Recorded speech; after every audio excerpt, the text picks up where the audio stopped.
जय श्री लक्ष्मी। इसी दिन समुद्र मंथन के समय क्षीर सागर से लक्ष्मी जी प्रकट हुई थी और भगवान विष्णु को अपना पति स्वीकार किया था। कथा इस प्रकार है। एक बार भगवान शंकर के अंशभूत महर्षि दुर्वासा पृथ्वी पर विचर रहे थे। घूमते घूमते वे एक मनोहर वन में गए। वहाँ एक विद्याधर सुंदरी हाथ में पारिजात पुष्पों की माला लिए खड़ी थी। वह माला दिव्य पुष्पों की बनी थी। उसी दिव्य गंध से समस्त वन प्रांत सुवासित हो रहा था।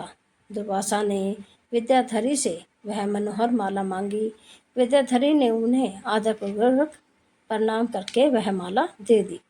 माला लेकर उन्मत्त विषधारी मुनि ने अपने मस्तक पर डाल ली और पुनः पृथ्वी पर भ्रमण करने लगे।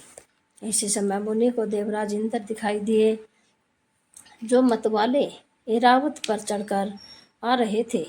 उनके साथ बहुत से देवता भी थे। मुनि ने अपने मस्तक पर पड़ी माला उतार कर हाथ में ले ली। उसके ऊपर भोरे गुंजार कर रहे थे। जब देवराज समीप आए तो दुर्वासा ने पागलों की तरह वह माला उनके ऊपर फेंक दी। देवराज ने उसे ऐरावत के मस्तक पर डाल दिया। ऐरावत ने उसी तीव्र गंध से आकर्षित हो सूंड से माला उतार ली और सूंघकर पृथ्वी पर फेंक दी। यह देखकर दुर्वासा क्रोध से जल उठे और देवराज इंद्र से इस प्रकार बोले, अरे ओ इंद्र, ऐश्वर्य के घमंड से तेरा हृदय दूषित हो गया है। तुम पर जड़ता छा रही है, तभी तो मेरी दी हुई माला का तूने आदर नहीं किया।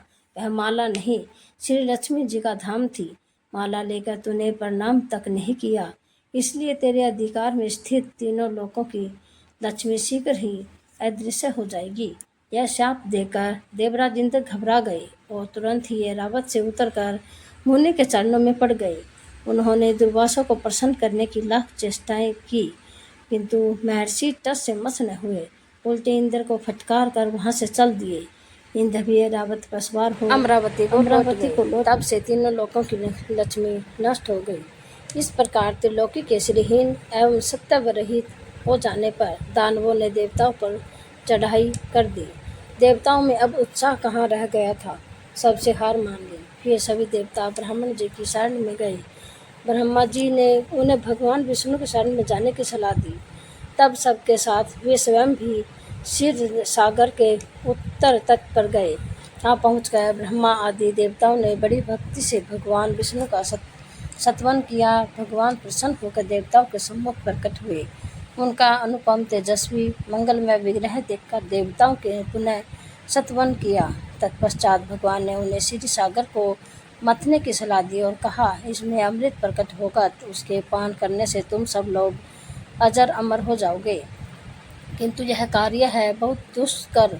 अतः तुम्हें दैत्यों को भी अपना साथी बना लेना चाहिए। मैं तो तुम्हारी सहायता करूँगा ही। भगवान की आज्ञा पाकर देवगण देवताओं से संधि करके अमृत प्राप्ति के लिए प्रयास करने लगे। वे भांति भांति की औषधियाँ लाए और उसे श्री सागर में छोड़ दिया। फिर मंदराचल पर्वत को मथानी और वासुकी नागराज को नेति बनाकर बड़े वेग से समुद्र मंथन का कार्य आरंभ किया। भगवान ने वासुकी की पूंछ की ओर देवताओं को और मुख की ओर देवताओं को लगाया। मंथन करते समय वासुकी की नींव श्राव सागिन से झुलसकर अपने दैत्य निसर्जन हो गए और उसी निस्वायु से विकसित होकर बादल वासुकी की पूंछ की ओर बरसते रहे, जिससे देवताओं की शक्ति बढ़ती गई। भक्त वत्सल भगवान विष्णु स्वयं कच्छप रूप धारण कर श्री सागर में घूमते हुए मंदराचल के आधार बने हुए थे। यही एक रूप देवताओं में और एक रूप दैत्यों में मिलकर नागराज को खींचने में सहायता कर देते थे, तथा एक अन्य विशाल रूप से जो देवताओं और दैत्यों को दिखाई नहीं देता था, उन्होंने मंदराचल को ऊपर से दबा रखा था।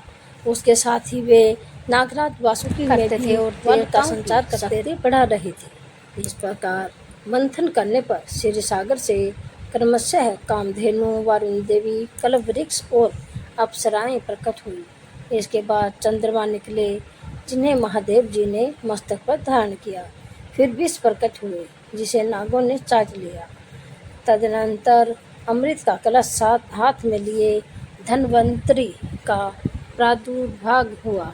इससे देवताओं और दानवों में भी बड़ी प्रसन्नता हुई। सबके अंत में क्षीर समुद्र से भगवती लक्ष्मी देवी प्रकट हुई। वे खिले हुए कमल के आसन पर विराजमान थी। उसके अंगों की दिव्य कांति सबको प्रकाशित हो रही थी। उसके हाथ में कमल शोभा पा रहा था।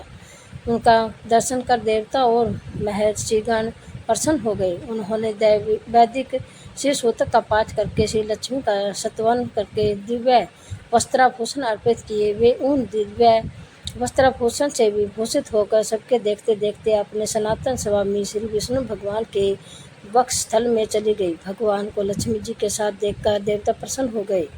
दैत्यों को बड़ी निराशा हुई। उन्होंने दंतवंतरी के हाथ से अमृत का कलश छीन लिया, किंतु भगवान ने मोहिनी रूप स्त्री का रूप धारण किया। स्त्री के रूप से उन्हें अपनी माया द्वारा मोहित करके सारा अमृत देवताओं को ही पिला दिया। तदनंतर इंद्र ने बड़ी विनय और भक्ति के साथ श्री लक्ष्मी जी ने देवताओं को मनोवांछित वरदान प्राप्त